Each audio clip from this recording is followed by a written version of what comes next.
Hello student, welcome back in the plus one class. Today we'll start a first lesson of the Hornbill prose book, The Portrait of a Lady. In this lesson, a old woman and her grandson lived in a village. Then they go to abroad. इस lesson में एक बूढ़ी औरत और उसका पोता दोनों ही जो है गांव में रहते हैं। गांव में उनकी जो रूटीन वर्क है उसके बारे में बात किया गया है, और उसके बाद वो शहर में चले जाते हैं। वहाँ पर उनकी आपसी जो रिलेशनशिप है उनमें बदलाव आ जाते हैं। इस बारे में ये लेसन है, तो वह कि हम इसकी डिटेल्स में इसको पढ़ते जाएंगे तो इसके बारे में जानकारी और हासिल होती जाएगी। तो mention 3 phase of the author relationship with his grandmother before she left the country to study abroad. Mention 3 phase कि इसमें 3 फेज का 3 भागों का वर्णन करो जिनमें लेखक का अपनी ग्रैंडमदर के साथ जब वह विदेश में पढ़ने जाता है उनकी रिलेशनशिप के बारे में 3 फेज़ बनते हैं। तो जो आपसी संबंध हैं उनके रिश्तों के, उसके तीनों भागों का अलग अलग वर्णन करना है। द फर्स्ट फेज़ में क्या होता है? In the first phase of their relationship is in the village. पहला भाग जो उनकी रिलेशनशिप का है गाँव में होता है।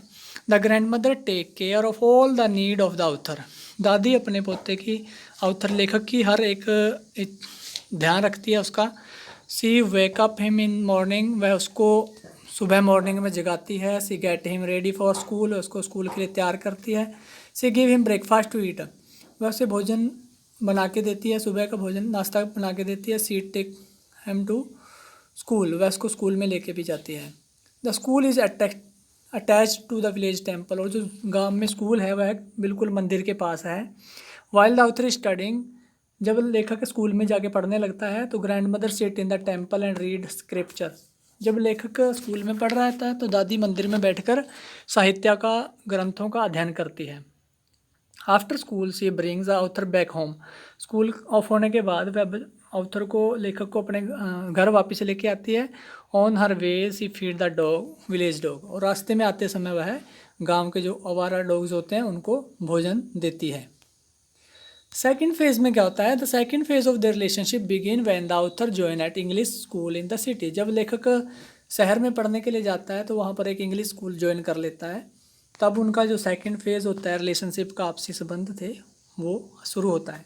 Now she does not go with him to school. अब जो दादी है वह लेखक के साथ स्कूल में नहीं जाती, क्योंकि लेखक जो है स्कूल बस में बैठ के चला जाता है और वह घर पे अकेली रह जाती है। The author goes to school in a motor bus, she can not help him in his study also. और लेखक का स्कूल बस में स्कूल चला जाता है और वह अब उसको पढ़ाई में भी कोई मदद नहीं कर सकती, क्योंकि अब पढ़ाई जो है इंग्लिश मीडियम की थी। थर्ड फेज में था, क्या है? Third phase come when she learn that author is learning music at school. तीसरा फेज उनके जीवन में तब आता है भाग कि जब उसको पता चलता है दादी को कि वह स्कूल में म्यूजिक सीख रहा है। सी फील शॉक्ड, तो दादी को काफ़ी सदमा लगता है कि स्कूल का काम पढ़ाने का होता है, म्यूजिक सिखाने का नहीं होता। For her music is not meant for nice people, तो दादी को लगता है कि जो म्यूजिक है वो अच्छे लोगों के लिए नहीं बना होता है। Now she rarely talk to the author, अब वह लेखक के साथ बहुत कम ही बातचीत करती थी, क्योंकि वह अपने काम में ज़्यादातर बिजी रहता था। तो इस तरह से ये लेसन जो फर्स्ट क्वेश्चन है वो कंप्लीट है। इस क्वेश्चन में 3 फेज़ की बात की गई है। तीनों फेज़ों में अलग अलग रिलेशनशिप में बदलाव आता जाता है, लेखक और की दादी के आपसी संबंध बदलते जाते हैं। तो नेक्स्ट क्वेश्चन है जो ये भी लॉन्ग आंसर टाइप क्वेश्चन है। The grand mother is portrait as a kind woman, what detail given in the portrait of lady given your that impression. तो grand mother is a portrait kind woman, दादी माँ का एक दयालु औरत के रूप में चित्रण किया गया है। तो इस पोर्ट्रेट ऑफ लेडी में ऐसा कौन सी छवि जो है दादी की बताती है कि वह एक दयालु हृदय की औरत थी। The author grand mother had a truly kind heart, लेखक की दादी का जो हृदय था वह काफ़ी दयालु था। Her love for the author is no proof of her kindness, तो उसका जो लेखक के प्रति जो प्यार था उसके लिए किसी प्रूफ की ज़रूरत नहीं है कि अपना हर दादी को अपने पोते से प्यार होता है, तो वही दादी का अपने लेखक के प्रति भी था। Every grand mother loves her grand children, हर दादी अपने ग्रैंड पोता पोतियों से बहुत प्यार करती है, तो इस तरह से लेखक की दादी भी उससे बहुत प्यार करती है।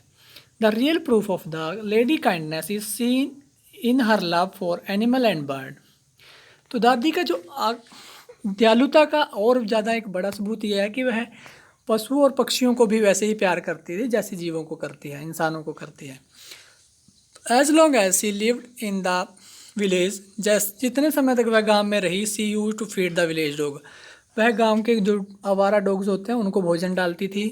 Van she came to live in the city, जब वह शहर में रहने चली जाती है तो देर वर नो डॉग, वहाँ क्योंकि शहर में आवारा डॉग नहीं होते, तो now she took to feeding the sparrow, अब वह वहाँ पर डॉग की जगह चिड़ियों को भोजन खिलाना शुरू कर देती है।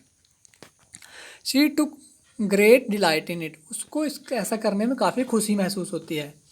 The sparrow would perch on her legs shoulder and head, जो चिड़ियाँ होती हैं वो उड़ के उसके सर पे बैठ जाती थी, कंधों पे बैठ जाती थी, टांगों पे बैठ जाती थी। The old lady keep smiling, और वह बूढ़ी औरत हमेशा हंसती रहती थी, मुस्कुराती रहती थी। सी नेवर शुक्ड देम अवे, वह शूड देम अवे, वह उनको कभी भी भगाती नहीं थी, अपने ऊपर बैठने से उनको हटाती नहीं थी। The little bird also became attach to her, वो छोटे छोटे जीव उस दादी के साथ भी, जैसे वो जीव भी दादी को बहुत प्यार करने लग गए थे। They became full of Zarif at her death, जब दादी माँ की मृत्यु हो जाती है तो वो सारे पक्षी काफ़ी दुख मनाते हैं उनके मरने का। The truly the author grand mother was a kind hearted lady, इस तरह से हम कह सकते हैं कि दादी माँ जो है, लेखक की दादी माँ है, वो काफ़ी जो दयालु हृदय की औरत थी। नेक्स्ट क्वेश्चन है जो ये ग्रैंड पोर्ट्रेट ऑफ लेडी के ये शॉर्ट आंसर टाइप क्वेश्चन है, ये भी हम इसके साथ ही करते चलेंगे ताकि हमारा लेसन पूर्ण होता चला जाए।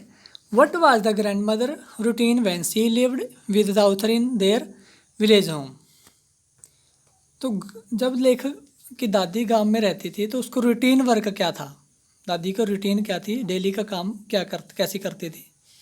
The grand mother would wake the author in the morning, दादी लेखक को सुबह जगाया करती थी।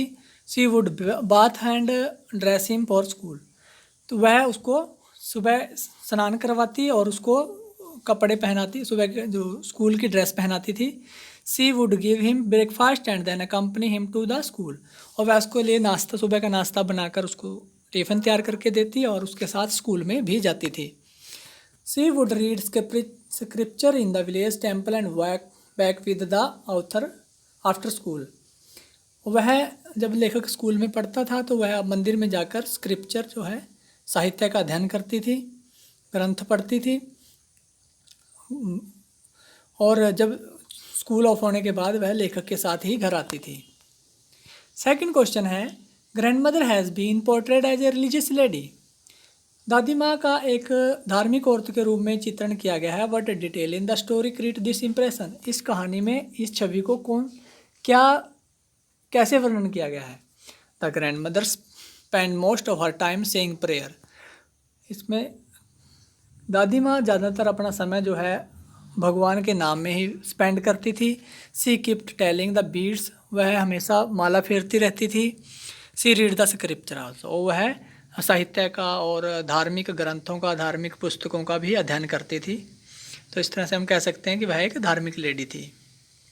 थर्ड क्वेश्चन है short answer type, the grand mother had a divine beauty, how does the author bring this out, दादी माँ के अंदर एक दैवीय सुंदरता थी, लेखक ने सुंदरता को कैसे उभारा है। The author says that his grandmother was a wrinkle fat short and bent, लेखक कहता है कि उसकी दादी माँ के चेहरे पर झुर्रियाँ पड़ी हुई हैं, थोड़ी मोटी भी है और थोड़े छोटे कद की है और झुकी हुई है।